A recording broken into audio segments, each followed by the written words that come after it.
Hi friends, Miss Liz here again.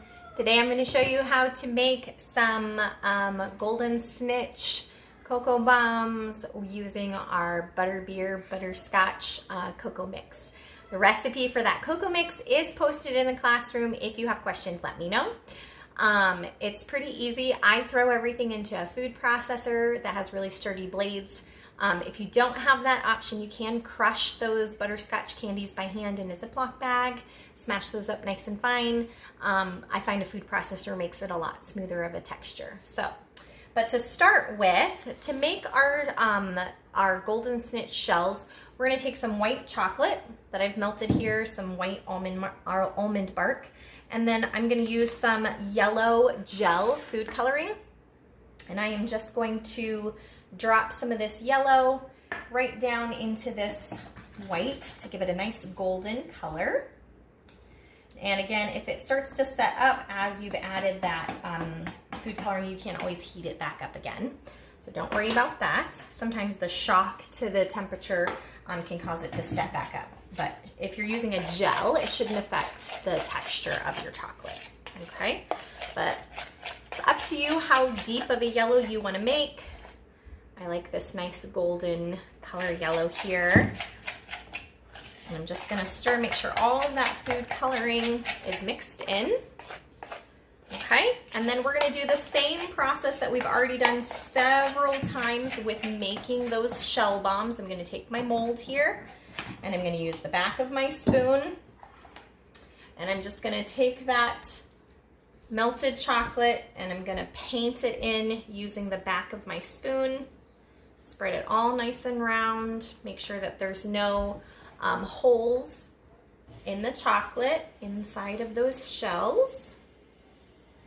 Nice and coated, really smooth. And we're gonna do the same thing we always do. We're gonna do one coat, put it in the fridge or the freezer, let it set up, and then we'll do that second layer to make sure it's nice and sturdy. But as always, that first coat is to make sure we get chocolate all the way up to the rim and there's no gaps. Doesn't have to be super thick. We just want to make sure that we're covering the hole well. Make sure you look at it from all different angles so you know that there's no holes. Nice and evenly coated. And then move on to the next one and do all of the wells inside of your mold nice and even and pop it in the fridge or the freezer. Okay friends, so once we have that first coat of chocolate in our shell molds in the fridge or the freezer, we're gonna go ahead and start making the wings for our golden snitch. And then we'll do that second coat of chocolate after those have set up and we have these wings started. So first thing you're gonna do, make sure your chocolate is still nice and melted. If not, go ahead and heat it back up for about 30 seconds in your microwave. And then you're gonna take a Ziploc bag or a piping bag. I use a cup to hold the bag for me when I put the chocolate in. It's a little bit easier than having to try to hold it while pouring hot melted chocolate.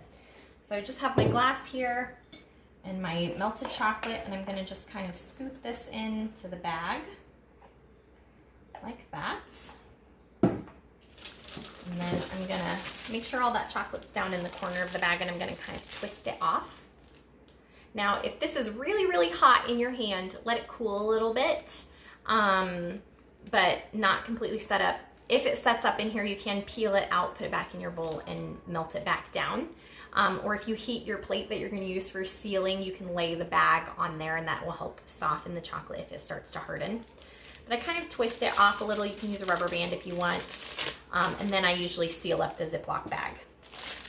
You're also gonna need either a piece of parchment paper or wax paper, something you can easily peel chocolate off of after it's hardened, because we're gonna be piping these wings onto the counter. I have a piece of parchment paper. We're gonna pipe these wings onto the parchment paper and let them set, and then we'll peel them off and attach them to our bomb after the shell is made. So I have my piece of parchment paper here, and I have my chocolate in my bag, and I'm just gonna trim off the edge here, just the very, very tip of the bag. I'm just gonna cut that little corner off. And the first thing we need to do for our wings is we need to create the top line. So we're just gonna kind of come out and make some wings here. A little bit of a curve along the top there, okay? I'm gonna make this part a little bit wider because this is where it needs to be more sturdy, because this is where we're gonna attach it to the bomb. So we're gonna make that part a little bit thicker. Okay, like that. And then I'm gonna do the same thing. I'm just gonna come along this line I already made and just kind of thicken that up a little.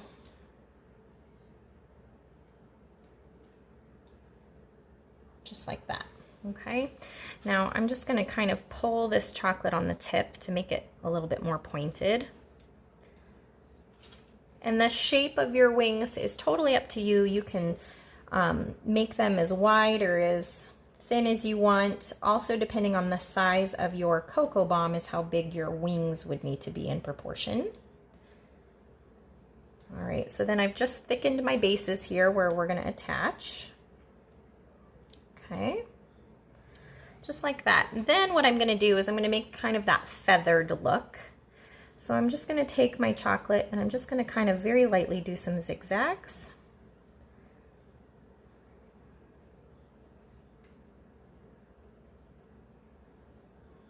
Okay, and just keep doing that again.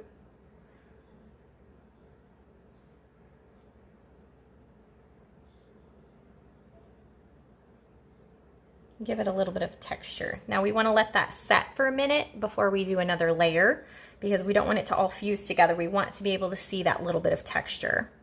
So if you notice any places where it's kind of out of place, you can kind of wipe that chocolate off before it hardens. The one thing, if it hardens, you can always pick off a piece of chocolate that you didn't mean to put there, because it will break, obviously.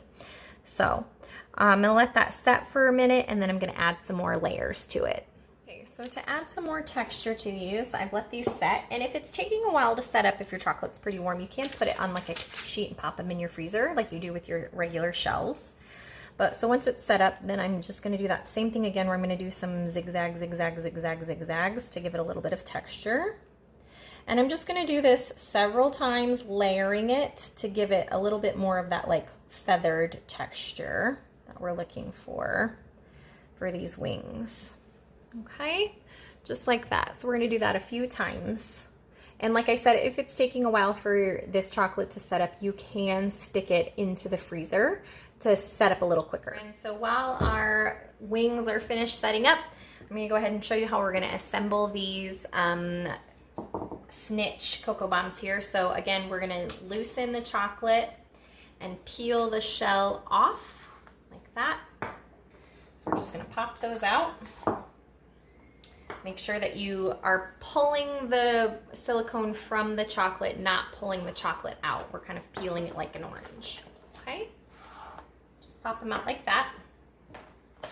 And then you're gonna take your Butterbeer mix, the recipe's in the classroom, and we're gonna do 2 tablespoons of that into the bottom. Okay, just like that.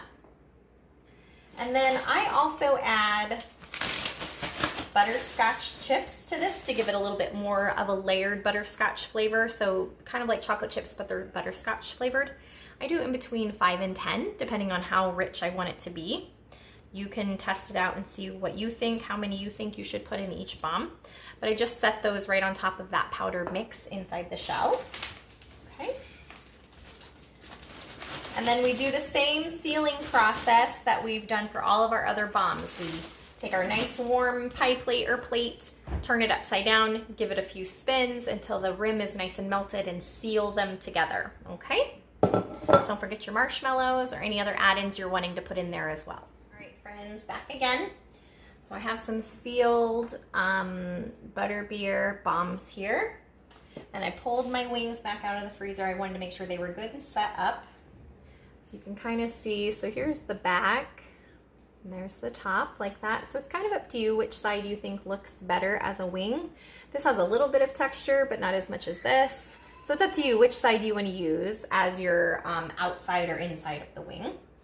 And you have a few options. Now, some people put them on so they stick out to the side. I find that a lot less stable. So I do it so that they look like they're more like flying, but the wing kind of sticking out behind the bomb like that.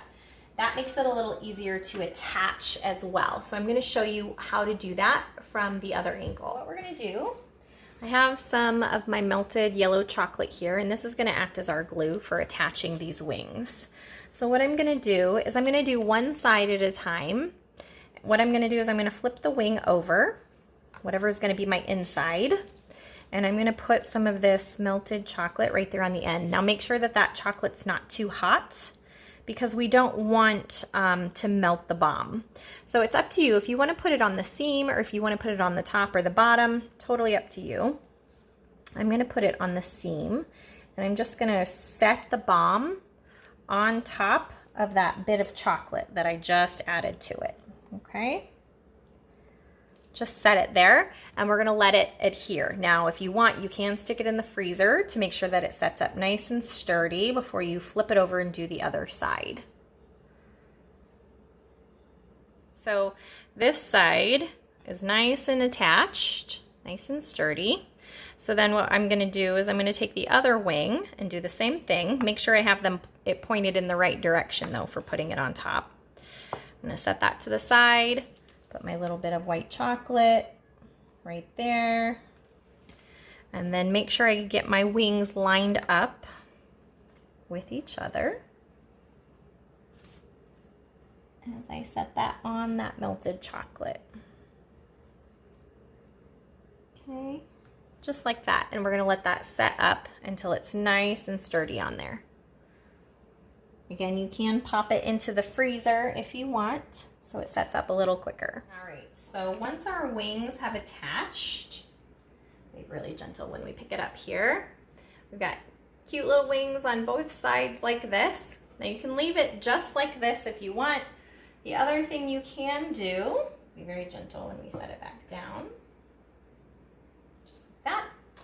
They make some edible shimmer glitter. It's called pearl dust usually, and you can get it in gold. The other thing you can get as well is an airbrush can like this. It's called Color Mist, and it's an aerosol food spray, food safe, and it makes it shiny. And you can also get this in gold, and you can just spray it to give it a nice shiny color. Either way, if you want to make it a little bit glittery. So with this one, you would shake it up and you just do some little sprays. Gives it a little bit of a sparkle. With this one, you can either take a paintbrush and dip the paintbrush in and kind of tap it on there, or you can do very light sprinkles out of the jar. It comes out very quickly though, so be very, very careful. And just do a fine little sprinkle mist of that edible glitter to give it a little bit of shimmer color. Okay, and just like that, we have a nice golden snitch cocoa bomb. As always, if you think of any questions after class, feel free to send me a message, post in the classroom. I'm happy to help. Hope your cocoa bomb turns out great. Let me know what I can do to help.